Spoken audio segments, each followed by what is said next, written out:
لاش نے کہا میں نے تو سمجھایا مقرر، لاش نے کہا میں نے تو سمجھایا مقرر، یہاں تک کہ رکھا شیر نے جب حلق پہ خنجر، میں نے اسے کہا میرے نانا ہے پیغمبر، ماں فاطمہ ہے بھائی حسن، باپ ہے حیدر، میں نام بزرگوں کے کنایا کیا وہ حلق پہ خنجر گرایا کیا، لاش نے کہا میں نے تو سورہ فاتحہ۔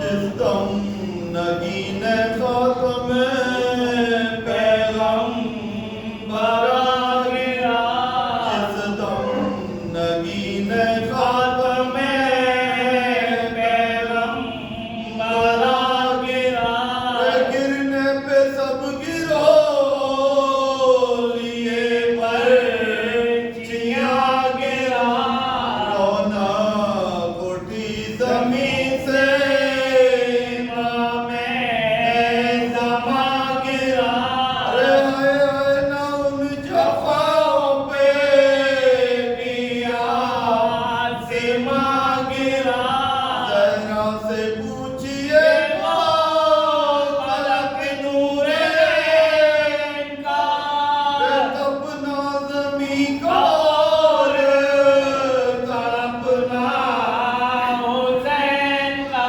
تڑپنا زمین کو اور تڑپنا حسین کا، مشتاق بہر زباں بڑے افسرانے کی، قاتل کئی کھڑے ہوئے آ کر قریب قریب، کوئی پکارا کوئی بولا ابھی نہیں، ارے اب دیر کیا ہے سجدے میں رکھ لینے دو جبھی، آواز دی عمر نے گردن ڈلی ہوئی، قاتل پکارو آنکھ ابھی ہے کھلی ہوئی، جس دم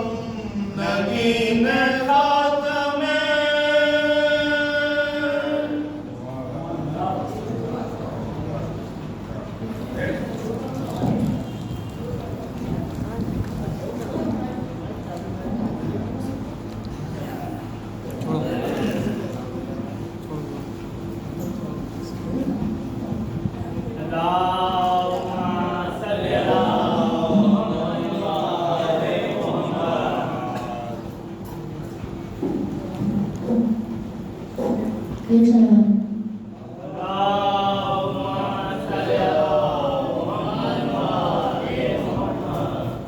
کیا بھول ہو گئی ہے یہ سمجھو گے دیر سے، کیا بھول ہو گئی ہے یہ سمجھو گے دیر سے، کربل میں لڑنے آئے ہو تم وہ بھی شیر سے،